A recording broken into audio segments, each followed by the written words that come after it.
This video is made possible by contributions from viewers like you. Thank you.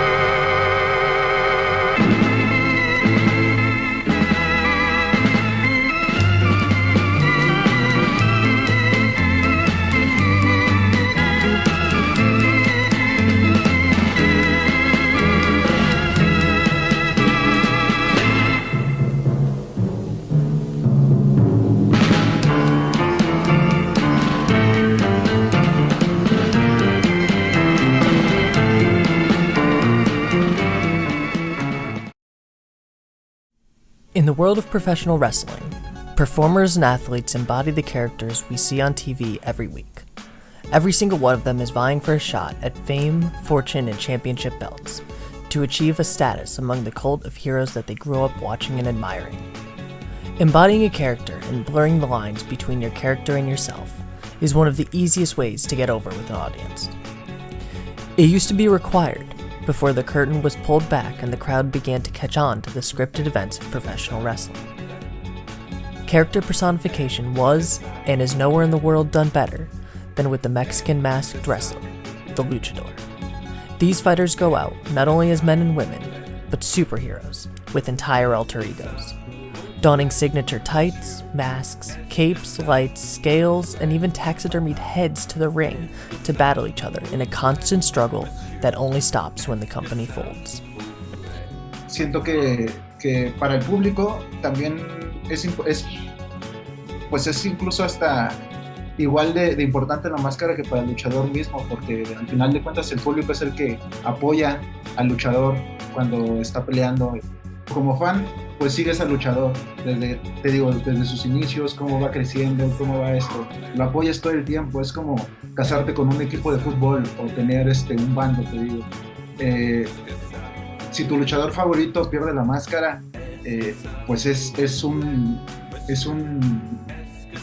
decepción, pero es triste porque se te cae tu superhéroe o tu personaje, ¿no? Si te gusta la lucha libre, ver caer a tu luchador favorito y quitarse la máscara, pues sí matas al unicornio, como se dice, ¿no? Se muere un poco el personaje. Hay casos de éxito, de luchadores que después de perder la máscara, su personaje se fue a la alta, pero en su mayoría los casos son de fracaso. El personaje tiende al fracaso. For around 70 years, WWE has been, if not the pinnacle, the standard of professional wrestling. But it wasn't always so. 19 years before the creation of the Capital Wrestling Corporation, what would eventually become the WWE, Ouellette would make his debut at 16 years old on June 28, 1934, following his older brother, who saw considerable success as Miguel Black Guzman. Rodolfo Guzman Huerta was born in Tulancingo, Hidalgo, Mexico, on September 23, 1917. His first match would be a tag team match with his brother at an independent show under his real name, before quickly switching to the shorter Rudy Guzman. He would switch names, going through a few before landing on El Hombre Rojo, a name given to him by promoters at Empresa Mexicana de Lucha Libre, the predecessor to the still-running CMLL. But whatever name he took, his style was the same. A wild and unruly Rudo, a bad guy who comes to the ring with one intention in mind, to hurt their opponent. Willing to take high dives and not afraid to wear on his opponent despite the referee's calls, he would do well in CMLL, but there would be a mass exodus from the company, mostly over booking and payment disputes with management. Referee and promoter for EMLL, Jesus Lamelli, would lead the charge of unhappy talent and would manage the young Guzman after his departure. It is there that Guzman would change characters for the final time. He was slated to be in a trio of silver luchadors, but Lamelli decided to cut the part down to one and gave Guzman the choice of three names: El Diablo, the Devil, El Angel, the Angel, or El Santo, the Saint. Debuting as El Santo on July 26, 1942, Guzman would adorn an all-silver attire with traditional boots, tights, cape, and mask. He would continue to wrestle as a wild Rudo brawler, wreaking havoc in promotions around Mexico, most notably territories in the National Wrestling Alliance, a massive array of wrestling promotions across North America, but also stretched around the world through partnerships with international companies. Here, Santos' antics were given a massive audience, some willing to buy into his violence, some not, considering he would frequently get disqualified from major matches for ignoring or even attacking the referee. His behavior got him put in an angle with Cyclone Velaz, a veteran technical wrestler who was going to try and tame him, but to no avail. The biggest match in their feud ended in a disqualification. Santo would adopt La de la Cabello, a brutal submission move that would seem to satisfy his need for violence, and he began winning more frequently. In 1943, Santo would win his first title, the Mexican National Welterweight Championship. He held the title for a little under a year, as well as becoming a double champion after capturing the Mexican National Middleweight Championship. In May of 1946, the NWA and EMLL came to an agreement and held a tournament for the recently vacated NWA World Welterweight Championship. This tournament would be filled with wrestlers from all over the world and would prove to be Santos' breakout moment and the missing part for his success. Facing foreigners on national grounds, combined with his violent nature, made him a perfect person for the promoters to put up against anyone and get a good reaction from the audience. NWA and EMLL promoters would call Jesus Lamelli and El Santo, and the deal was made. El Santo would face Murcielago Velasquez, then, in the second round match, Jack O'Brien. As the tournament began to close, more and more foreign wrestlers seemed to get to the semifinals, something that enraged the Mexican audience. This was to crown a major NWA world title on Mexican soil, something that was seen as a huge event for the fans and promotions. This opened El Santo's violent reputation to become something to behold. It no longer was just Santo versus the locker room. He became a purveyor of righteous violence against foreign invaders, barreling through the finals against a Bulgarian known as Pete Petkov. Reports from the match say that a chorus of was nearly constant by the end. Santo would win via submission, securing his first world championship and cementing himself as a folk hero for the Mexican people. In 1952, artist Jose Guadalupe Cruz approached Santo and Lamelli with a business idea. Cruz was a magazine publisher who gained popularity for his comic series starring heroes from cinema and music. Jose was watching Santo's rise and honed in, likely trying to capitalize on Santo's rising popularity. Still, together, they would create something that would explode, bringing them both riches and new levels of superhero status. The comic Santo ran from 1952 to 1958, with 3 separate series following it. The original comic would have a combination of photos and drawn frames. It would blend the wrestler with the character, and many times El Santo would defeat his opponent by using various wrestling moves, like drop kicks, rest holds, chops, and more. El amor al deporte. Digo, yo no soy ni el primer ni el último artista mexicano que usa máscara de luchador. La verdad es que somos muchísimos.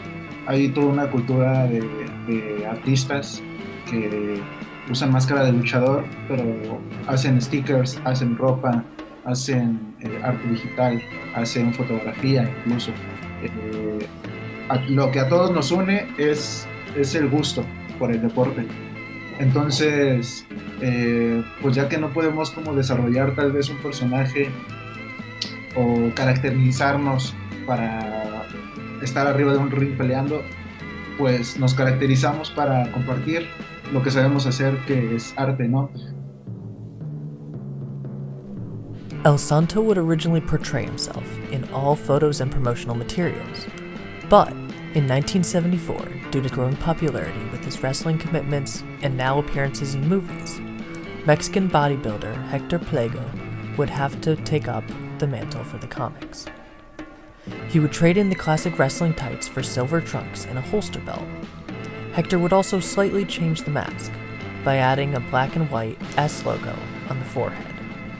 Está inspirada, es la máscara del Santo, eso es un hecho, pero pues no sé, depende mucho de la visión del artista. A mí sinceramente me parecen magníficas. Mucho de mi arte es eso, tomar elementos de lucha libre, mezclarlos y hacer piezas, vaya, hacer arte. Entonces, no sé, si me lo preguntaran, a mí me gusta cómo se ve. The public would not be informed of the change, as the identity of El Santo was still a secret. This began aiding in the lore of El Santo, who became known just as well for defeating his larger-than-life opponents as he did the monsters and ghouls that echoed through the pages of the comics. Santo would become a bestseller, and for the time become the most notable comic book superhero in Mexico. But Santo's career would again reach new heights, this time in TV serials, a popular format in Latin America, and one that would cement El Santo as the immortal hero he is considered. In 1952, Santo was approached by director René Cardona and producers to get him to agree to star in El Enmascarado de Plata, The Silver Mask. It was a crime drama that would star Santo and a partner battling an evil doctor and his criminal partner. Santo wouldn't agree to be featured, and the part would end up going to El Médico Asesino, another popular luchador. Santo reportedly turned down the role because he was unsure of the format's success. That proved to be a decent decision, as the 12-episode serial was never shown in its original form, and was mostly shown as 2 parts or 1 hour-long film, which wasn't getting much mainstream attention on television at that time. El Enmascarado de Plata received mixed reviews, but most were attributed to the low budget and production quality. The format had promise, and the next time El Santo was offered a TV role, he would take it.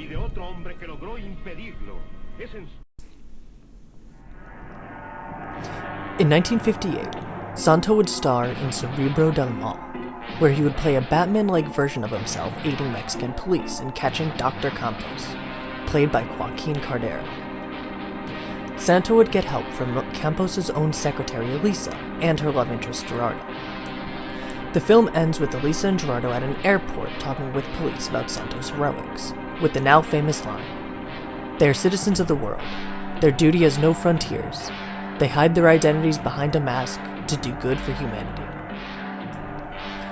As part of the same contract, he would also appear in Santo vs. Hombres Infernales, a considerably worse film due to the time constraints and budget, that would also star Joaquin Cordero as he tries to track down drug smugglers, and Santo would bail him out. The ending of this movie would be a repeat ending of Cerebro del Mal, which featured the main character, and this time the villain, both praising Santo.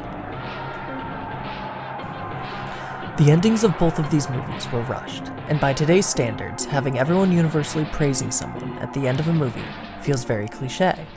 But in the age of serials, the dynamic of good versus evil was always a very firm statement. When cut down for television, many nuances of the shows and movies would be cut, either for clarity or to fit into time slots. The side effect of this, though, is that El Santo seems not only above all of the characters, but the plot itself, too. Santo appeared where he wanted and when he wanted, like a superhero, but whose hideout was under the lights and ropes of a wrestling ring. The theme of masked luchadors becoming universally known for showing up wherever they're needed began a short age where luchadors would appear everywhere and anywhere. Active wrestling luchadors exploded in popularity, either from Santos' exposure or due to innovations they had been making themselves. Several other luchadors would make the jump to film, like Blue Demon, Mil Máscaras, and Rayo de Holistica. No sé, a mí me gustaba mucho Super Astro. Me gustaba mucho porque era un luchador pequeño y aéreo y robusto. Hay muchísimos luchadores de la era del Santo, es la era dorada de la lucha libre mexicana. Entonces, sinceramente, no sé, todas las leyendas están ahí.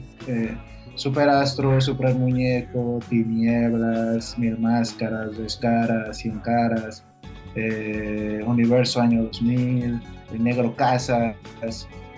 Es una infinidad de listas, es la mejor época de la lucha libre. Entonces, siento que el Santo sí marcó, fue la cabeza de toda esa ola de leyendas que venían atrás de él. Santo would co-star with Blue Demon 7 to 9 times, who he had a working partnership with both in film and wrestling. With El Santo, Blue Demon would even advance his character to be more of a detective compared to El Santo's rescuer hero, becoming a beloved dyad for audiences. El Santo starred in his last film and wrestled his retirement match in the year of 1982. Santos' final movie would be titled La Furia de los Karatecas, or Fury of the Karate Experts. It was a sequel to the film he had shot before it, El Puño de la Muerte. They were fantasy films that followed Santo literally getting a telepathic message while participating in a tag team match to help save a distant land that used to be ruled by Queen Hyungyan from her sister, Kyria, both played by actress Grace Renat. The film also starred actor Cesar Sobreval and featured wrestler Fishman. Santo's last match would take place on September 9th of 1982, a 2 out of 3 falls tag team match, in Naucalpan de Juarez, Estado de Mexico, Mexico. His team would win, scoring both falls before the other team. The match lasted around 13 minutes. He was 65 at the time. On January 26, 1984, El Santo removed his mask for the first time in public on a Mexican TV show, Contrapunto. This was the first time anyone got a glimpse at Rodolfo Guzman Huerta since he donned the mask. Sinceramente yo no sé por qué no la perdió, no sé, estuvo seguramente en apuestas de máscaras, ganando varias, pero pues al final de cuentas el señor creo que mostró su rostro en un programa de televisión, en un TV show, ya en su vejez. Eso también a nosotros como aficionados pues nos da igual, digo, al final de cuentas es un respeto, digo, no nos quedamos con un mal sabor de boca.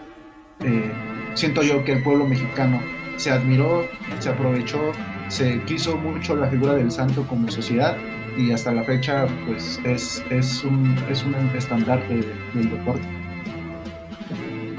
A week later, on February 5th, 1984, Guzman would complain to his family of pain in his arm, and after collapsing, would be taken to the nearest hospital. Despite resuscitation attempts, Guzman passed away at 9:40 p.m. the same day. El Santo would be buried in his mask per his last request. His death was reported widely, and even landed on the front page of many Mexican newspapers. Mexico mourned the loss of a hero, and to this day you can find countless murals, statues, and tributes to El Santo celebrating his legacy. It's strange that someone so popular and recognizable, so close to the film empire that is the United States, would be overlooked. There are little to no translations or even American remakes of Santo's movies, meaning that Santo's film popularity would be limited to Spanish-speaking communities. On the contrary, El Santo's wrestling legacy is well known within wrestling circles, not just limited to lucha libre. He was inducted into the Wrestling Observer Newsletter Hall of Fame in 1996, and the WWE Hall of Fame in 2018. The uniqueness and creativity behind luchador masks continue to flourish, but to Santo fans, the classic mask will always remain a symbol, as iconic as any other, of a cultural superhero.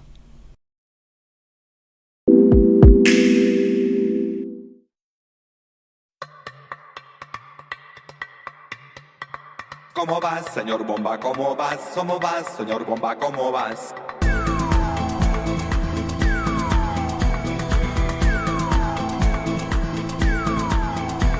¿Cómo vas, señor Bomba? ¿Cómo vas? ¿Cómo vas, señor Bomba? ¿Cómo vas? ¿Cómo vas, señor Bomba? ¿Cómo vas? ¿Cómo vas, señor Bomba? ¿Cómo vas? Como el mundo entero, como el mundo entero.